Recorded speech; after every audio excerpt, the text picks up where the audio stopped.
Assalamualaikum warahmatullahi wabarakatuh. Semangat pagi anak-anak. Jumpa lagi dengan saya Pak Lutfi yang insya Allah akan selalu mendampingi kalian dalam pembelajaran teks laporan hasil observasi kelas 10.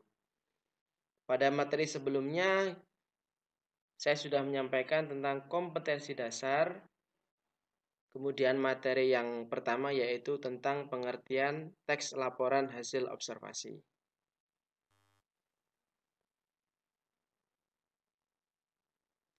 Namun sebelum lanjut nonton videonya, jangan lupa subscribe ya di channel saya agar terus mendapatkan informasi terbaru khususnya dalam pembelajaran teks laporan hasil observasi.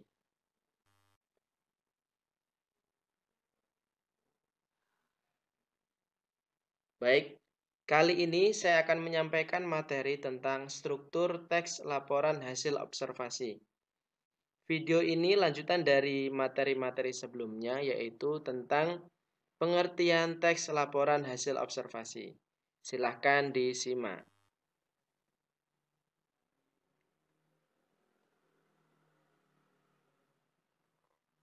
Nah, baik, jika diperhatikan dalam tampilan ini, struktur laporan hasil observasi ada 3. Yang pertama yaitu definisi umum, yang kedua deskripsi bagian, yang ketiga deskripsi manfaat. Tahukah kalian dari masing-masing struktur tersebut? Baik, mari kita simak bersama-sama.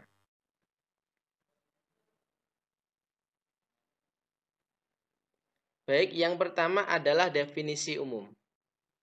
Pengertian dari definisi umum adalah pembukaan yang berisi pengertian tentang sesuatu yang dibahas dalam teks. Ya, jadi di bagian pertama ini tentang definisi umum. Yang maknanya yaitu pembukaan yang berisi pengertian tentang sesuatu yang dibahas dalam teks. Jadi di dalam definisi umum ini memuat sebuah pengertian apa yang kita bahas, apa yang kita kaji, apa yang kita jelaskan, apa yang kita jabarkan, sesuatu itu tentang pengertiannya atau penjelasan secara umum. Nah,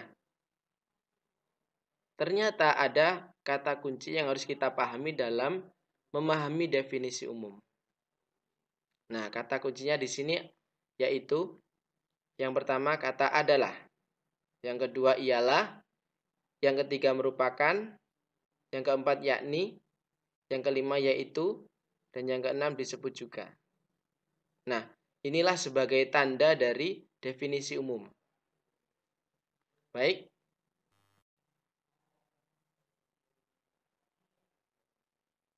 Nah, sekarang kita masuk di contoh dari definisi umum. Jika kita perhatikan di sini ada contoh laporan hasil observasi dari pohon kelapa. Mungkin tidak asing ya dengan pohon kelapa, tentu kalian juga sudah sering melihat pohon kelapa. Baik, di sini ada beberapa kalimat yang harus kalian perhatikan sebagai contoh dari definisi umum. Yang isinya yaitu pohon kelapa atau disebut juga pohon nyur merupakan tumbuhan palem yang berbatang tinggi. Tingginya bisa mencapai 3 meter. Buahnya tertutup sabut dan tempurung keras. Dalamnya terdapat daging yang mengandung santan dan air. Nah, di dalam satu kotak ini terdapat beberapa kalimat yang terindikasi sebagai definisi umum. Masih ingat ya dengan kata kuncinya tadi? Ya, betul. Di situ ada kata kunci apa? Ya, betul. Kata disebut juga. Ya, jadi di sini pengertian secara umum, penjelasan secara umum dari objek yang kalian bahas di definisi umum. Ya, misalnya pengertian pohon kelapa. Pohon kelapa adalah pohon kelapa disebut juga. Nah, seperti itu. Baik, kita langsung nyambung ke kotak selanjutnya yaitu kalimat kelapa adalah sebutan dari nama buah yang dihasilkan tumbuhan ini. Kelapa menjadi tumbuhan serbaguna karena dimanfaatkan semua bagiannya oleh manusia. Karena banyak manfaatnya, maka tunas kelapa dijadikan sebagai lambang pramuka di Indonesia. Ya. Jadi di kotak yang kedua ini juga terindikasi sebagai definisi umum. Masih ingat ya kata kuncinya? Ya, betul. Di situ ada kata adalah. Ya.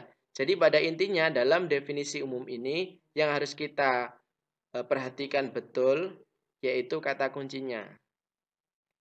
Dan di sini intinya yaitu berisi tentang pernyataan umum yang membahas tentang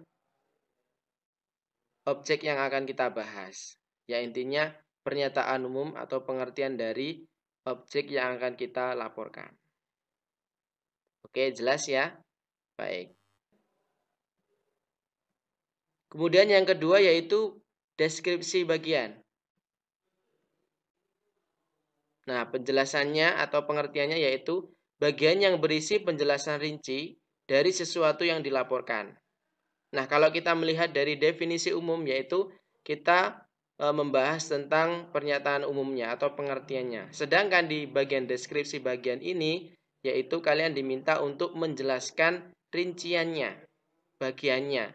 Tentu kalian sudah pernah mendengar atau membuat tentang deskripsi ini mungkin di materi sebelum-sebelumnya. Tentu itu akan sangat membantu kalian dalam memahami di bagian struktur yang kedua ini yaitu deskripsi bagian. Di sini kalian diminta untuk menjelaskan serinci mungkin sesuatu yang dilaporkan. Oke ya. Di sini juga ada kata kunci yang harus kalian pahami yaitu kata terdiri atas, kata antara lain, dan kata sebagai berikut. Ya.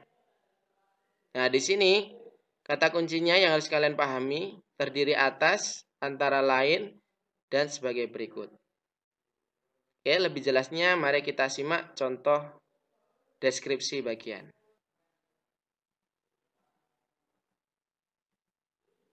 Ya, di sini saya masih menggunakan lanjutan dari pohon kelapa, bagian deskripsi bagian. Mari kita simak isi dari deskripsi bagian. Bagian-bagian dari tumbuhan ini terdiri atas buah kelapa, batang, pelepah, dan akar. Buah kelapa terdiri dari kulit luar, sabut, tempurung, kulit daging, daging buah, air kelapa, dan lembaga. Nah, jadi di bagian deskripsi bagian ini terindikasi ada kata kunci yang sudah kita sebutkan tadi, yaitu kata terdiri atas dan kata terdiri dari. Nah, harusnya ini terdiri atas ya. Nah, jadi di dalam deskripsi bagian ini penjelasan secara rinci, baik dari bentuknya, baik dari ukurannya, kemudian di situ ada apa saja. Nah, di sini kalian diminta untuk mendeskripsikan bagian-bagian yang ada di dalam objek yang akan kalian bahas nanti, yang akan kalian laporkan. Oke, mudah ya. Baik, kita lanjutkan. Kemudian yang ketiga atau yang terakhir yaitu deskripsi manfaat. Nah, pengertiannya yaitu bagian yang menjelaskan manfaat dari sesuatu yang dilaporkan. Nah, inilah ciri khas dari teks laporan hasil observasi yaitu memiliki deskripsi manfaat.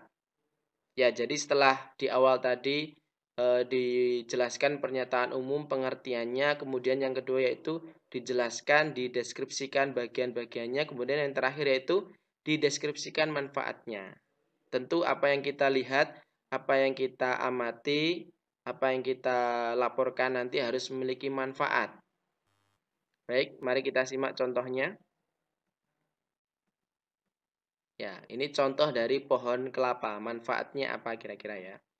Nah, di sini sudah tertulis, berdasarkan penelitian yang ada, kelapa diyakini bermanfaat untuk menyembuhkan penyakit seperti TBC, luka bernanah, wasir, disentri, dan kolera. Selain itu, buah kelapa bagus untuk mengobati keracunan, karena buah ini dapat menetralkan racun di dalam tubuh kita dan dapat dijadikan sebagai makanan atau minuman.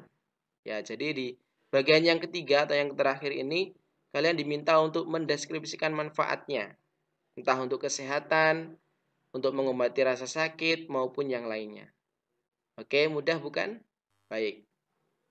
Nah, sekarang kita masuk di bagian evaluasi. Bagaimana? Sudah paham? Nah, jika belum, mari kita perhatikan kembali. Ya, yang pertama yaitu strukturnya definisi umum. Masih ingat ya pengertiannya? Oke. Kemudian yang kedua yaitu deskripsi bagian. Masih ingat juga. Yang ketiga yaitu deskripsi manfaat. Nah, jadi inilah 3 struktur dari teks laporan hasil observasi. Tentu ini juga cukup mudah untuk kalian hafalkan karena di sini hanya 3.